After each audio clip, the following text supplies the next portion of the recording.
Hello दोस्तों। आज का हमारा टॉपिक है 7QC टूल्स। क्या आपकी कंपनी में बार बार डिफेक्ट आ रहे हैं? क्या प्रोडक्शन में समस्याएं का कारण समझ में नहीं आ रहा है आपको कि समस्या कहाँ से जनरेट हो रहा है, उसको कैसे रिजोल्व करें?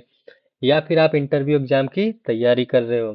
तो आज की इस वीडियो में हम सीखेंगे 7QC टूल्स। ऐसे 7 टूल्स हैं, लेकिन बहुत पावरफुल टूल्स हैं जो किसी भी इंडस्ट्री में क्वालिटी इंप्रूवमेंट के लिए इस्तेमाल किए जाते हैं। इन टूल्स को अगर आप अच्छे से समझ लेते हो तो 70% क्वालिटी प्रॉब्लम्स को आप आसानी से सोल्व कर सकते हो। चलिए सबसे पहले समझ लेते हैं 7 क्वालिटी टूल्स के सब टाइटल्स को। इसका सब टाइटल्स क्या कहते हैं? Simple problem solving tools for industrial improvement.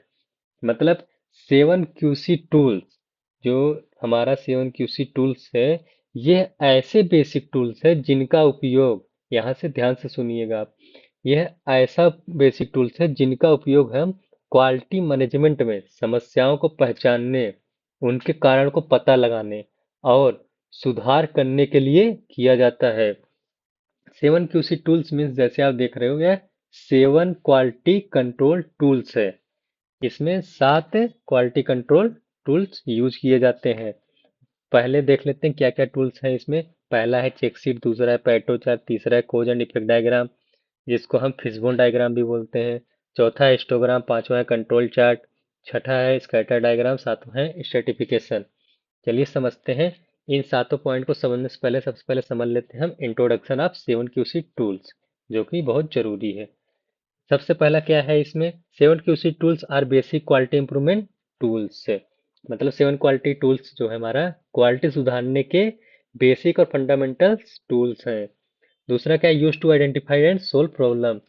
इनका उपयोग प्रॉब्लम को पहचानने, आइडेंटिफाई करने और उनका सलूशन निकालने के लिए किया जाता है। तीसरा है easy to understand and use. ये टूल्स समझने में आसान है और प्रैक्टिकली लाइफ में इजीली यूज किया जा सकता है। नेक्स्ट है नो एडवांस स्टैटिक्स रिक्वायर्ड। मतलब इन टूल्स को यूज करने के लिए हाई लेवल या एडवांस स्टैटिक्स की जरूरत नहीं होती है। नेक्स्ट है हमारा used in manufacturing and service industry. ये टूल्स आप मैन्युफैक्चरिंग इंडस्ट्री में कर सकते हो, जैसे कि किसी फैक्ट्री में या प्रोडक्शन लाइंस में आप कर सकते हो। और सर्विस इंडस्ट्री में भी कर सकते हो, जैसे कि banking, hospital, IT sector, etc, दोनों में आप इसका यूज कर सकते हो। नेक्स्ट क्या कहता है? 7QC tools is promote by Japanese quality expert Kaoru Ishikawa. मतलब इस टूल को पॉपुलर बनाने और प्रमोट करने का क्रेडिट किसको जाता है? जैपनीज क्वालिटी एक्सपर्ट जो कि है काओरू इशिकावा, उसको दिया जाता है। चलिए समझते हैं 7QC टूल्स की इम्पोर्टेंस। 7QC टूल्स सबसे पहले समझ लेते हैं। 7QC टूल्स जो है हमारा, वो क्यों इम्पोर्टेंट है? क्योंकि ये संगठन यानी कि कंपनी को गुणवत्ता सुधारने, लागत कम करने और ग्राहक संतुष्टि बनाने में मदद करता है, इसलिए ये 7QC टूल्स इम्पोर्टेंट है। इसमें क्या क्या पॉइंट कवर होते हैं समझ लेते हैं। पहला है रिड्यूस रिजेक्शन एंड रिवर्क। इस टूल की मदद से प्रोडक्ट में होने वाली गलतियां कम होती हैं, जिससे रिजेक्शन और दोबारा काम, जिसको आप रिवर्क भी कहते हो, वो हमारा क्या होता है? कम हो जाता है। नेक्स्ट है इम्प्रूव प्रोडक्टिविटी। जब समस्या कम होगी तो काम तेजी और सही तरीके से होगा, जिससे क्या होता है? प्रोडक्टिविटी बढ़ती है। नेक्स्ट पॉइंट है हमारा आइडेंटिफाइड रूट कोज। यह टूल समस्या के असली कारण तक पहुंचने में मदद करता है, जिससे समस्या दोबारा ना हो। नेक्स्ट हमारा कंट्रोल प्रोसेस वेरिएशन। प्रक्रिया में होने वाले बदलाव, वेरिएशन को नियंत्रित करता है। जैसे प्रोडक्शन प्रोसेस में अनचाहे बदलाव को नियंत्रित करके गुणवत्ता स्थिर रखी जा सकती है। नेक्स्ट हमारा इंक्रीज कस्टमर सेटिस्फेक्शन। मतलब जब प्रोडक्ट की गुणवत्ता या क्वालिटी जिसको बोलते हो अच्छी होगी, तो ग्राहक खुश रहेंगे और दोबारा खरीदारी करेंगे। नेक्स्ट क्या है? Improve company profit. कम खराबी होगा या फिर कम लागत होगा या फिर अधिक ग्राहक संतुष्टि होगा, तो कंपनी का क्या होता है? प्रॉफिट बढ़ता है। इसको आसान से समझते हैं। 7QC टूल्स गुणवत्ता सुधारक लागत कम करता है और ग्राहक संतुष्टि बढ़ाता है और अंत में कंपनी का लाभ बढ़ाने में मदद करता है। सबसे पहले अब चलते हैं 7QC टूल्स के फर्स्ट टूल्स की, जो है चेकशीट। चेकशीट का उद्देश्य क्या है? चेकशीट का उद्देश्य है डाटा कलेक्ट करता है सिंपल और ऑर्गेनाइज तरीके से।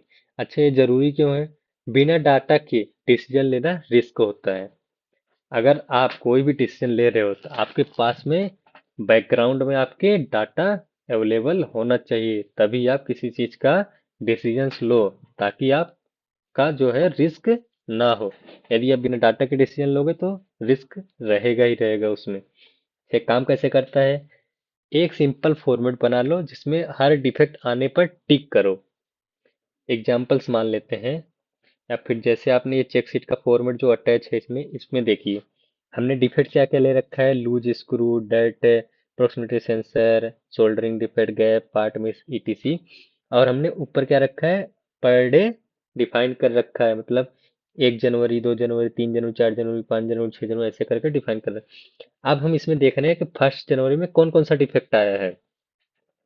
ठीक है, इसको हमने नोट डाउन कर लिया। ऐसे आपको भी जब आप फ्लोर पे काम कर रहे होते हो तो आपको एक चेक शीट बनाना है, और उस चेक शीट में सारे जो जो भी डिफेक्ट आ रहे हैं आपको उसको नोट डाउन करके एक चेक शीट में बनाना है।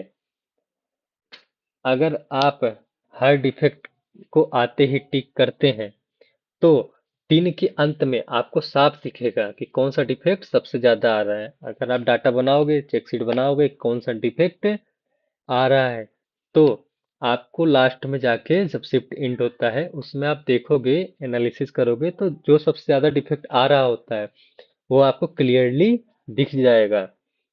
बिना डाटा के इम्प्रूवमेंट पॉसिबल नहीं होता है। ठीक है, बिना डाटा के इम्प्रूवमेंट पॉसिबल नहीं है, इसीलिए डाटा हमें बनाना जरूरी है। और डाटा कलेक्ट करने का सबसे आसान तरीका है चेकशीट। अच्छा, इसमें फायदा क्या क्या होता है? सिंपल होता है, रियल टाइम डाटा आपको मिल जाता है। रियल टाइम बोले मतलब तो जो चल रहा है कंटिन्यूस, वो चीज होता है आपका रियल टाइम। वो आपको डाटा मिल जाता है, जैसे कि अभी आधे घंटे में कौन सा डिफेक्ट निकल गया, 1 घंटे में क्या निकल गया, दूसरे घंटे में क्या निकल गया। ये जो आपका डाटा है ये आपका रियल टाइम डाटा होता है। अच्छा, ये तीसरा फायदा क्या होता है? इसको पैरेटो चार्ट बनाने में भी काम आता है ये। चलिए, नेक्स्ट पॉइंट है पैरेटो चार्ट, उसको समझते हैं। अच्छा, पैरेटो चार्ट हमारा क्या होता है? 80-20 सिद्धांत पर आधारित है ये, जिसे विल्फ्रेडो पैरेटो ने बताया था। अच्छा, इसका सिद्धांत क्या है?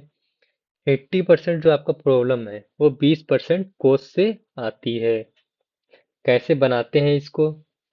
आप डिफेक्ट को काउंट करें, हाईएस्ट से लोएस्ट अरेंज करें, बार ग्राफ बनाएं, कम्युलेटिव परसेंटेज लाइन बनाएं। यदि आप चेकशीट बनाए रहेंगे तो उसमें आप डिफेक्ट कैटेगराइज कर लिए, कौन सा डिफेक्ट है, कौन सा डिफेक्ट टॉप पे है, कौन सा डिफेक्ट लो पे है। यदि आपने चेकशीट में सारा नोट डाउन कर रखा है तो आप उस चेकशीट का एक ग्राफ बना लो। उसमें आपको पता चल जाएगा हाईएस्ट से लोएस्ट कैसे कौन कौन से डिफेक्ट है। जो सबसे टॉप डिफेक्ट है उस पे आपको काम करना है। जैसे मान लो एग्जांपल मैं ले लेता हूँ, अगर डिफेक्ट है, 4 डिफेक्ट ले लेता हूँ। जैसे मान लो पहला है स्क्रैच, अगर आपको 50% इशू कर रहा है। दूसरा है क्रैक, मान लो 25% आ रहा है। डेंट है, मान लो 15% आ रहा है। अदर इश्यूज जो है वो 10% आ रहा है। तो आपका एक ग्राफ बन जाएगा। ग्राफ में क्या आपको दिखेगा? स्क्रैच इशू है वो 50% आ रहा है, मतलब सबसे हाई इशू है। तो सबसे पहले हमें काम किस पे करना है? स्क्रैच पे काम करेंगे। इसमें बेनिफिट्स क्या होता है? प्रायोरिटीज क्लियर होंगी, टाइम और मनी बचेगा, और स्मार्ट इम्प्रूवमेंट होगा। अच्छा, नेक्स्ट पॉइंट है कॉज एंड इफेक्ट डायग्राम। चलिए इसको समझते हैं। इसे जापान में गुणवत्ता विशेषज्ञ काओरू इशिकावा ने विकसित किया था। इसका उद्देश्य क्या था विकसित करने का? कि किसी भी समस्या का मूल कारण मतलब रूट कोज ढूंढना था, इसीलिए इसका विकसित किया गया था। क्योंकि क्योंकि यह यह क्या, हम लोग भी अक्सर हम क्या करते हैं? समस्या को ठीक करते हैं, उसके कारण को पता लगा के उसको ठीक नहीं करते हैं। बस ऊपर से दिखा क्या क्या समस्या आ रही है उसको जल्दी से ठीक कर दिए किसी भी जुगाड़ तरीके से। लेकिन ऐसा नहीं करना है। कोज इफेक्ट डायग्राम क्या कहता है? सबसे पहले आपको उसके रूट कोज को फाइंड आउट करना है। रूट कोज मतलब उसका जो मूल कारण है उसको पता करना है। कैसे पता करोगे आप? वाई वाई एनालिसिस कर सकते हो, या फिर इसमें भी ऑप्शन है, अब ये आगे चल के और बताएंगे। वाई वाई एनालिसिस जो करोगे आप, उसके लिए मैंने एक वीडियो बना रखा है, आप जाके हमारे यूट्यूब चैनल पे देख सकते हो। हम इसका लिंक डिस्क्रिप्शन में दे देंगे। तो चलिए समझते हैं। अगर यह टूल्स असली कारण तक पहुंचने में आपकी मदद करता है, एक तो वाई वाई एनालिसिस है आपको रूट कोज निकालने के लिए, एक कोज एंड इफेक्ट डायग्राम है जिससे आप रूट कोज निकाल सकते हैं। लेकिन हम 7QC टूल सीख रहे हैं, तो 7QC टूल्स में कोज एंड इफेक्ट डायग्राम का आपको यूज करना है रूट कोज निकालने के लिए या रूट कोज फाइंड आउट करने के लिए। अच्छा, इसको बनाते कैसे हैं? जैसे आप इमेज में देख रहे होंगे, सबसे पहले कॉर्नर में आप प्रॉब्लम लिख लो। उसके बाद इसमें 6M यूज होता है, जिसको हम man machine material method measurement या इन्वायरमेंटल बोलते हैं। आपको क्या करना है, एक एक यम पे जाके उस पे वर्क करना है। जैसे पहले, सबसे पहले मान लो मैन पे चले गए। Man means man power. उस पे चले गए, आप देखो आपकी मैन पावर में क्या क्या गलतियां हो सकती हैं। अगर आपको लगता है मैन पावर से कोई गलती नहीं, तो आप दूसरे मेथड पे जाओ कि मशीन के चेक करो कि मशीन में क्या क्या गलतियां हो सकती हैं, किस रीजन से ये इशूज जनरेट हो रहा है। ऐसे ऐसे करके आप 6M तक जाओ, और आपको रूट, जो मेन रूट कोज हो वो जरूर मिल जाएगा। इस हेल्प से आप रूट कोज को फाइंड आउट कर सकते हो। अच्छा, प्रैक्टिकल एग्जांपल के लिए बताता हूँ आपको एक। जैसे मैंने एक बोतल है, मान लो उस बोतल में एक लीकेज आ रहा है, तो उसमें क्या क्या हो सकते हैं। जैसे मटेरियल खराब हो सकता है, मशीन पे देखें तो मशीन का प्रेशर ज्यादा हो सकता है। अगर ऑपरेटर पे देखें तो ऑपरेटर की ट्रेनिंग कम हो सकती है। टेस्टिंग पे जाएगा, एज मैं मेथड पे जाऊं तो टेस्टिंग मेथड गलत हो सकता है।